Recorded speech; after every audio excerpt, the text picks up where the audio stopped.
Hello mayam, ngasi kaino nga kaota thongbagi oino hapjarage kaino ne tuna fish hai ko yam phajai nga je yam manung ui launi yaurame toiraga yawba khoba do kem taude aduga si nga kaota khokpa je adum aidi dum nam laina dum khoe ko adumaina mayam ni kamai khongnage haidringai dadi aidi thang je tawraga kaino na nungdang amga pairaga ka hallaga yam wana khole do hajikti haire ko do kaino to magi mahi je kaino yam langna yaure ko adegi nangbodo oide matong jiju piece mari mu halakpa je adum fajana kaidebida yam mung tana lae ado yam toina chaba budi nate nga kaota je sahi amaga tha mani surmani adugi mamangda amkhak thongre adugi matungda ngasi chadoine da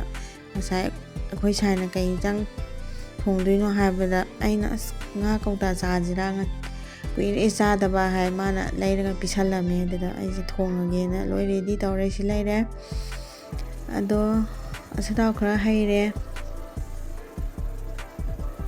ma jahana fry tawthoke go fry taw thokpuna uiraga hawbane da kaigino khangde singa je fry taw madamda yam chonge poro kapado oye haidi nga haigi magi ta thawdu tawbada ko kape go ngawbada dukide wana ngawe haidi pro kapa jina ngawbum khangde je koine je ngawde ate thaw masum option bai ta to oine ngawga to eba ko yamna kapani na mai mi mathong maram khangde ba duna smaina fry tawthoe do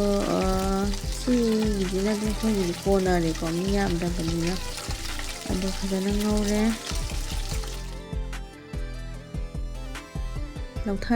lautharage duga sida dum aremba thaw sida dum janam tilau ke ka dum ngawsallage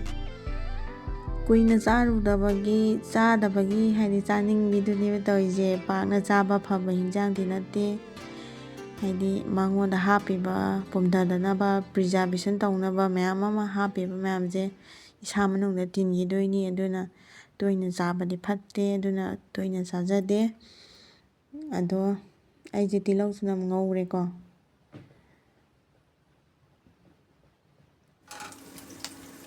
masum tilau je munjale duga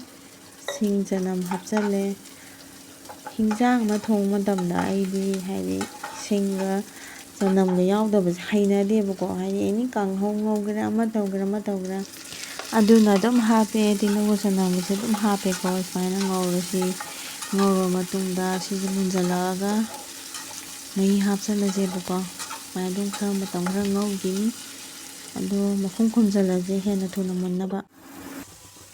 induction mutha kare sina makhon ja kha phare ko tang thongbagi induction ngangba makhon jina ngangle hamin sin je mai ka munjala ay ko aduga machal sin lon thakjala je adai jiraga khadigo maruga thum morong machu oi thakjala je ko napre oi thakjala je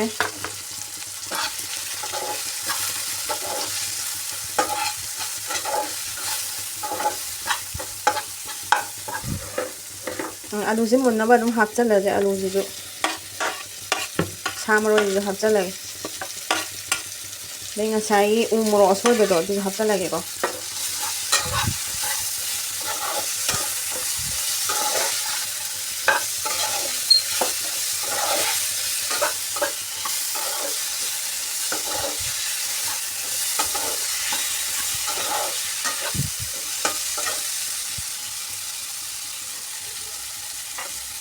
matang khunjalaga ngawrasi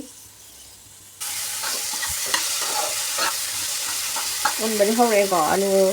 tang khamen sin ji tatle ai chakhum yam hai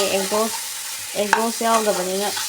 yam hai smaina mo hana ngawsalaga thongbe mai gas mani de ka phon laita da yam wai mo yam hai dunga sai mai hi do ꯍꯩꯖꯤꯜꯂꯁꯦꯀꯣ꯫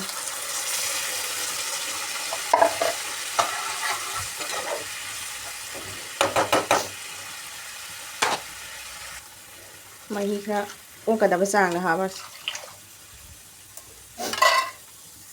ꯈꯨꯝꯖꯤꯜꯂꯒꯦ ꯁꯧꯒꯠꯂꯛꯄ ꯉꯥꯏꯔꯤꯁꯤꯀꯣ꯫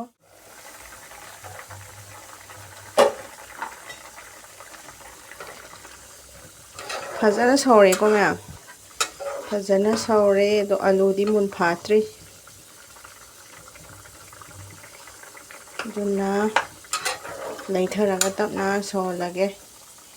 ꯑꯗꯨꯒ ꯉꯥꯛꯇꯪ ꯂꯩꯔꯒ ꯉꯥꯗꯣ ꯍꯥꯞꯆꯤꯜꯂꯒꯦ꯫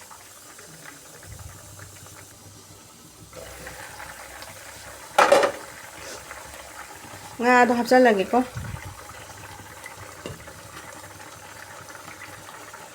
ꯑꯍꯨꯝ ꯃꯔꯤ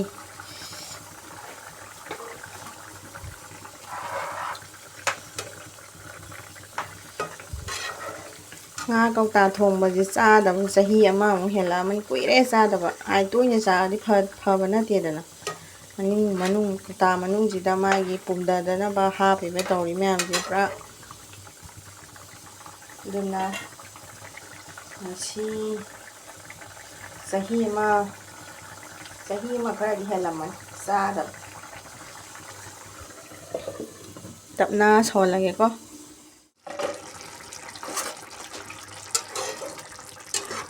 ꯃꯍꯤꯗꯤ ꯅꯪꯁꯤꯜꯂꯛꯑꯦ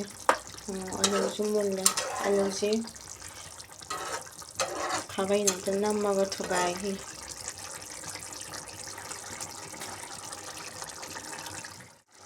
ꯒꯔꯝ ꯃꯁꯂꯥꯒ ꯐꯗꯤꯒꯣꯝꯒ ꯊꯥꯛꯑꯦꯀꯣ ꯑꯩꯒꯤ ꯉꯥ ꯊꯣꯡꯕ ꯀꯧꯇꯥ ꯉꯥ ꯊꯣꯡꯕꯁꯤꯗ ꯂꯣꯏꯔꯦ꯫ ꯆꯥꯕꯗꯤ ꯑꯩꯈꯣꯏ ꯁꯥꯏ ꯍꯜꯂꯛꯑꯒ ꯆꯥꯃꯤꯟꯅꯔꯒꯦ꯫